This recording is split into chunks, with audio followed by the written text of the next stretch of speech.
Red టీవీలో మీ వ్యాపార ప్రకటనల కోసం ఈ నంబర్ని సంప్రదించండి. నమస్కారం సార్. ఈ ఫోన్ ట్యాపింగ్ వ్యవహారంలో రోజుకొక కీలక విషయాలు బయటపడడం చూస్తున్నాం సార్. ఇప్పుడు ఏంటంటే ఇందులో ఇన్వాల్వ్ అయి ఉన్న పోలీస్ ఆఫీసర్లు హవాలా చేసే వాళ్ళ ఫోన్ ట్యాపింగ్ చేశారు, వాళ్ళ దగ్గర ఉన్న 100 కోట్లు వీళ్ళు నొక్కేశారు అని చెప్పేసి చెప్తున్నారు సార్. మరి ఇది ప్రాక్టికల్ గా సాధ్యం అవుతుంది అంటారా? మీ ఒపీనియన్ సార్? ఫోన్ ట్యాపింగ్ వ్యవహారం మాత్రం రోజుకి ఒక మలుపు కాదు, అనేక మలుపులు తిరుగుతోంది. కొత్తగా తిరుపతి అన్న అండ్ భుజంగరావు అని ఇద్దరు ఏఎస్పీలు అరెస్ట్ అయ్యారు. వాళ్ళకి సంబంధించి ఈరోజు సిట్ కోర్టులో పిటిషన్ వేస్తుంది, వాళ్ళని కస్టడీకి ఇమ్మని పిటిషన్ వేస్తుంది. మోస్ట్లీ నాకు తెలిసి వాళ్ళని కూడా కస్టడీలోకి ఇస్తారు. వాళ్ళని కస్టడీలోకి తీసుకుంటే ఇంకొన్ని సంచలనమైన విషయాలు బయటకు వస్తాయి. అయితే ఇప్పుడు ఏమేమి సంచలన విషయాలు బయటకు వచ్చాయి, ఏ రకమైన మలుపులు ఈ కేసులో లేటెస్ట్గా చోటు చేసుకున్నాయి అనేది మనం చూస్తే, ఫస్ట్ వచ్చి రవిపాల్ అనే ఒక పేరు బయటకు వచ్చింది. రవిపాల్ ఎవరంటే ఈ స్పెషల్ బ్రాంచ్ ఏదైతే ఉందో ఎస్ఐబి స్పెషల్ ఇంటెలిజెన్స్ బ్రాంచ్, ఈ స్పెషల్ ఇంటెలిజెన్స్ బ్రాంచ్కి అతను కన్సల్టెంటు. దేనికి? ఫోన్ ట్యాపింగ్ ఎక్విప్మెంట్ కొనడానికి అతను కన్సల్టెంటు, మీడియేటరు.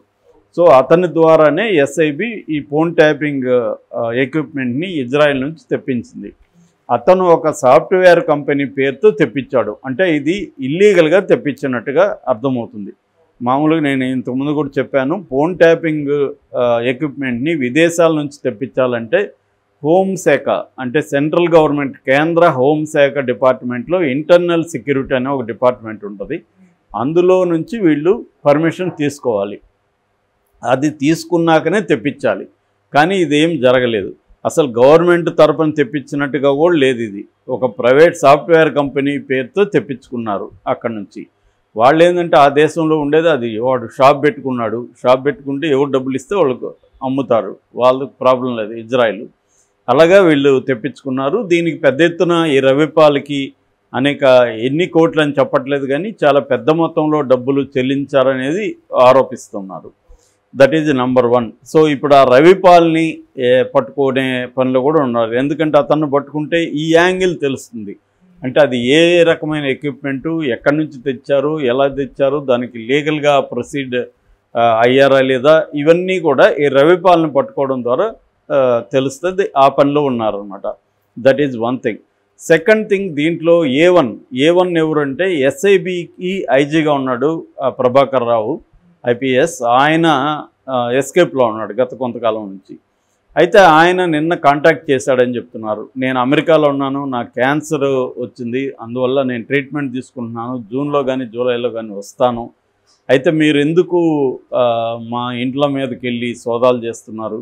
మీరిప్పుడు ఎట్లాగైతే ప్రభుత్వం చెప్తే చేస్తున్నారో మేము కూడా అప్పుడు ప్రభుత్వం చెప్తేనే చేశాం, కానీ మా సొంతం కోసం ఏం చేయలేదు అనేది ఆయన వాపోయినట్టుగా తెలుస్తుంది. అయితే ఇక్కడ సిట్ ఆఫీసర్ ఏం చెప్పాడంటే, సార్ మీరు నాకు చెప్పే ఉపయోగం లేదు, మీరు ఏమన్నా చెప్పదలుచుకుంటే సిట్కి ఒక అఫీషియల్ జీమెయిల్ ఉంది, ఆ మెయిల్కి మీరు మెయిల్ చేయండి, మీరు ఏం చెప్పదలుచుకున్నారో దాన్ని మెయిల్ చేయండి డీటెయిల్గా, అంతేగా నాకు చెప్పకండి అనేసరికి ఆయన కట్ చేసేసాడని చెప్తున్నారు.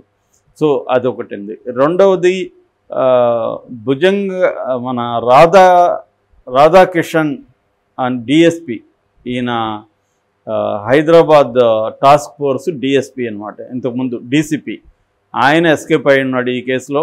అట్లాగే ఐ న్యూస్ ఛానల్ ఆయన శ్రవణ్ రావు, ఐ న్యూస్ ఛానల్ ఎండి, ఆయన కూడా ఈ కేసులో ఉన్నాడు. ఎందుకంటే ఇదంతా కూడా సర్వర్లు ఐ న్యూస్ ఛానల్లోనే పెట్టారు, నడిపారు, ఆయనే కోఆర్డినేట్ చేశాడని చెప్తున్నారు. సో వీళ్ళిద్దరికీ లుకౌట్ నోటీసులు జారీ చేసింది. అంటే ఇంటర్పోల్ ద్వారా వీళ్ళు ఎక్కడున్నారనేది కనుక్కొని, మోస్ట్లీ వీళ్ళిద్దరూ లండన్లో ఉన్నారనేది ఇప్పటికీ ఉన్న అండర్స్టాండింగు. సో లండన్లో లుకౌట్ నోటీసులు అక్కడ ఇష్యూ చేసింది. సో అక్కడ నుంచి వీళ్ళని తీసుకొచ్చే అవకాశాలు ఉన్నాయి. ఇక మూడవది, దీంట్లో ఎర్రబెల్లి దయాకర్రావు పాత్ర ఉంది, ఎర్రబెల్లి దయాకర్రావు ఇన్వాల్వ్మెంట్ ఉంది అని చెప్పి ఆయనకు 41A కింద నోటీసులు ఇచ్చే కార్యక్రమం కూడా స్టార్ట్ అయింది. అయితే అన్నిటికంటే సంచలనమైన విషయం ఒకటి బయటకు వచ్చింది. అదేంటంటే ఈ దాదాపు 1,00,000 కాల్స్ని వీళ్ళు చేశారు. ఇందులో 36 మంది పోలీసులు ఇన్వాల్వ్ అయినారనేది ఒక ఆస్పెక్ట్. అయితే అన్నిటికంటే కూడా సెన్సేషనల్ ఆస్పెక్ట్ ఏంటంటే వీళ్ళు కొంతమంది జ్యువెలరీ, హవాలా, యాక్టర్స్ ఇలాంటి వాళ్ళని చేశారు, వ్యాపారవేత్తల్ని. ముఖ్యంగా హవాలా వాళ్ళని వీళ్ళు చేయడం ద్వారా హవాలా లావాదేవీలు కొన్ని వందల కోట్ల లావాదేవీలు జరుగుతుంటాయి హైదరాబాద్ చుట్టుపక్కల. వీళ్ళ మీద వీళ్ళ ఫోన్లు ట్యాగ్ చేసి ఏం చేశారంటే వీళ్ళు ఆ హవాలా వాళ్ళ లావాదేవీలు కనుక్కొని ఆ డబ్బుల్ని వీళ్ళు సీజ్ చేసి, ఆ డబ్బుల్ని సీజ్ చేయడం వల్ల వాళ్ళు ఏమంటారంటే, సార్ మాది మీరు లీగల్గా సీజ్ చేయకండి సార్, మాకు ఇబ్బంది అని వాళ్ళు చెబుతారు. అప్పుడు ఏం చేస్తారంటే వీళ్ళు ఆ డబ్బులు వీళ్ళు నొక్కేసి కేసు లేకుండా చూస్తారు, లేదా కొద్దిగా మాత్రమే కోర్టుకు పెట్టి చేస్తారు. ఇది దాదాపు అన్ని రకాల పోలీసులు చేసే పనే. వాళ్ళు ఏం చేస్తారంటే ఎక్కడైనా పెద్ద ఎత్తున డబ్బులు దొరికినప్పుడు కొంత డబ్బులు తగ్గించి చూపించి కోర్టుకి ఒకటి చూపిస్తారు, ఒకటి వీళ్ళు పంచుకునే అవకాశాలు ఎక్కువ ఉన్నాయి. అందువల్ల కూడా పై స్థాయిలో పోలీస్ ఆఫీసర్లకి పెద్ద ఎత్తున రకరకాల రూపాల్లో డబ్బులు అందుతుంటాయి. ఓకే. సో ఇందులో ఇది చేశారు అనేది ఇప్పుడు ప్రత్యేకమైన ఆరోపణ. చేసే పాజిబిలిటీ ఉందా అంటే ఖచ్చితంగా ఉంది. ఇప్పుడు ఏం చేస్తుందంటే గవర్నమెంట్ ఇక్కడ పోలీస్ ఆఫీసర్లను కూడా కంప్లీట్గా నిందించలేం మనం. ఎందుకంటే గవర్నమెంట్ ఏం చేస్తుందంటే ఇల్లీగల్ యాక్టివిటీస్ చేయమని వీళ్ళే వాళ్ళకి అప్పగిస్తారు. ఎప్పుడైతే గవర్నమెంట్ అప్పగించిందో వీళ్ళు దాన్ని ఉపయోగించుకొని తమకు అనుకూలంగా ఆ ఇల్లీగల్ యాక్టివిటీని మలుచుకుంటారు. మలుచుకున్నప్పుడు గవర్నమెంట్ కంట్రోల్ చేయలేదు తెలిసినా కూడా. ఎందుకు? తమ కోసం వీళ్ళు ఇల్లీగల్గా చేస్తున్నారు, ఆ మేరకు వాళ్ళకి రిస్క్ ఉంది. సో ఆ రిస్క్ ఉన్నప్పుడు వాళ్ళు ఏదో సంపాదించుకొని మనకేం పోయింది అన్న పద్ధతిలో ఉంటారు. ఇప్పుడు ఒకప్పుడు నక్సలైట్ మావోయిస్ట్ ఉద్యమం ఇక్కడ ఉన్నప్పుడు కూడా ఇదే జరిగింది. నయం విషయంలో కూడా ఇదే జరిగింది. నయం విషయంలో ఏం చెప్పారు, పై స్థాయి ఈ ఎస్ఐబి చీఫే, అప్పుడున్న ఎస్ఐబి చీఫ్ ఏం చెప్పాడు, నయం నువ్వు ఏమన్నా చేయి, దొంగతనాలు చేయి, దోపిడీలు చేయి, ఏమన్నా చేయి, డబ్బు సంపాదించుకో, మాకు సంబంధం లేదు, నక్సలైట్లు మాత్రం మాకు పట్టించు అనేది క్లియర్గా చెప్పాడు. దాంతో నయం ఏం చేశాడు, కొంతమంది పోలీస్ ఆఫీసర్లని ఒక టీమ్గా ఫామ్ చేసుకొని అతను ఒక రియల్ ఎస్టేట్ దందాకు తెరలేపారు. 1000 కోట్ల రియల్ ఎస్టేట్ దందా. ఈ దందాలో మెయిన్గా మోడస్ ఆపరెంట్ ఏంటంటే మెయిన్గా రెవెన్యూ డిపార్ట్మెంట్ని పట్టుకున్నాడు. రెవెన్యూ డిపార్ట్మెంట్ ఏం చెప్తుందంటే ఎక్కడెక్కడ డిస్ప్యూటెడ్ ల్యాండ్స్ ఉన్నాయి, ఎక్కడెక్కడ వీక్ ఓనర్స్ ఉన్న ల్యాండ్స్ ఉన్నాయి, ఆ రికార్డ్స్ అన్నీ నయంకి అందిస్తారు. నయం ఏం చేస్తాడంటే తన మనుషులను పంపించి ఆ ఓనర్లకి వాళ్ళకి పంపించి బెదిరింపులు స్టార్ట్ చేస్తాడు. వాళ్ళు పోలీసుల దగ్గరికి వెళ్తారు.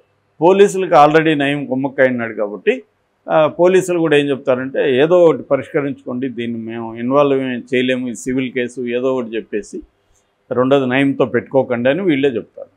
సో ఇప్పుడు నెల్లూరులో వీళ్ళు వెళ్ళి నెల్లూరులో ఒక 100 కోట్ల పంచాయతీ చేయాలనుకో, ముందే నెల్లూరు ఎస్పీకి ఇక్కడ నుంచి వెళ్ళిపోతుంది, అరే బాబు అక్కడ 2 రోజులు ఏం జరిగినా మీరు పట్టించుకోకండి, మీ వాటా మీకు వస్తుంది.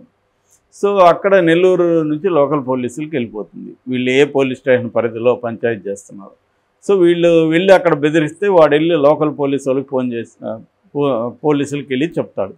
వాళ్ళు సలహా ఏమిస్తారంటే నువ్వు నయంతోనే డీల్ చేసుకోరా అంటారు. సో వాళ్ళు వచ్చి ఏం చేస్తారు, నీది 50 కోట్ల ల్యాండ్ అనుకుంటే 20 కోట్లకు సెటిల్ చేసుకొని నువ్వు 20 కోట్లు తీసుకొని 30 కోట్లు లాస్ వచ్చింది, మన ప్రాణం మిగిలింది, మన బిడ్డల ప్రాణాలు మిగిలాయి అని నువ్వు సైలెంట్ అయిపోతావు. అప్పుడు వీడికి ఎంత మిగిలింది, అక్కడ 50లో 30 కోట్లు మిగిలింది. సో ఆ 30 కోట్లని అందరికీ పంచుతాడు నయం. ఇలాగా 14 మంది ఐపీఎస్ ఆఫీసర్లు ఒక్కొక్కరే మినిమం 100 కోట్లు సంపాదించుకున్నారనే ఆరోపణలు అప్పట్లో వచ్చాయి. నేను అప్పుడు నా సినిమా కోసం రీసెర్చ్ చేస్తే కూడా ఇదంతా ఫ్యాక్టే అనేది తేలిందనమాట. సో ఇలాగా వీళ్ళు కూడా ఇప్పుడు ఏం చేశారు అంటే ఒక ఇల్లీగల్ యాక్టివిటీ ప్రభుత్వమే పోలీసులకు అప్పగిస్తే పోలీసులు దాన్ని ఉపయోగించుకొని తమకు అనుకూలంగా ఆ ఇల్లీగల్ యాక్టివిటీని మలుచుకుంటారు. ఇది చరిత్రలో అనేకసార్లు జరిగింది, దీంట్లో కూడా అదే జరిగింది. దీంట్లో ప్రత్యర్థులనే ఫోన్ ట్యాపింగ్ అనేది ఇల్లీగల్, అది గవర్నమెంటే అప్పగించింది వీళ్ళకి. లేకపోతే వీళ్ళకి ఇప్పుడు ఐజీ ప్రభాకర్ రావు సొంతంగా చేయడు కదా, ఆయన అమెరికా నుంచి ఫోన్ చేసి చెప్పింది కూడా అదే, అరే బాయ్ మీరు ఎలాగా ఇప్పుడు ప్రభుత్వంలో చెప్పింది చేస్తున్నారో మేము కూడా అలాగే కదా చేశాము అనేది ఆయన చెప్పిన దాంట్లో వాస్తవం ఉంది. కాకపోతే ఆయన అప్పుడు ఏం చేసి ఉండాలి, సార్ లీగల్గా వెళ్ళాలి, మనం ఇల్లీగల్గా చేయకూడదని చెప్పాలి. కానీ ఇప్పుడు ఇవాళ అధికారులు చెప్పే పరిస్థితుల్లో లేరు. సో కాబట్టి వాళ్ళు ఏం చేస్తారు, ప్రభుత్వం ఇల్లీగల్గా చేయమన్నప్పుడు వాళ్ళు కూడా ఇల్లీగల్గా చేస్తారు. ఇప్పుడు జగన్ పీరియడ్లో జగన్ ప్రభుత్వంలో కూడా ఇదే ఆరోపణలే కదా, ఇల్లీగల్గా పోలీసులు బిహేవ్ చేస్తున్నారని కదా టీడీపీ జనసేన ఆరోపిస్తున్నాయి. మళ్ళీ వీళ్ళు వచ్చినా అదే జరుగుతుంది. అక్కడ ఏ గవర్నమెంట్ వచ్చినా ప్రతిపక్షంలో ఉన్నప్పుడు ఇవి ఆరోపిస్తారు, మళ్ళీ వస్తే ఇదే ఉంటుంది. అలాగా వీళ్ళు ఏం చేస్తారంటే ఈ హవాలా వాళ్ళని, ఈ నగలు వర్తకుల్ని, ఇలాంటి వాళ్ళంతా ట్రాప్ చేయడం ద్వారా ఎవడెవడు ఎక్కడ అక్రమ దందాలు చేస్తున్నారో వీళ్ళు పసిగట్టి వాళ్ళని బెదిరించి డబ్బులు లాక్కున్నారనేది ప్రధానంగా ఇప్పుడు వస్తున్న ఆరోపణ. ఖచ్చితంగా ఇది చేసుండే అవకాశాలు ఎక్కువ ఉన్నాయి.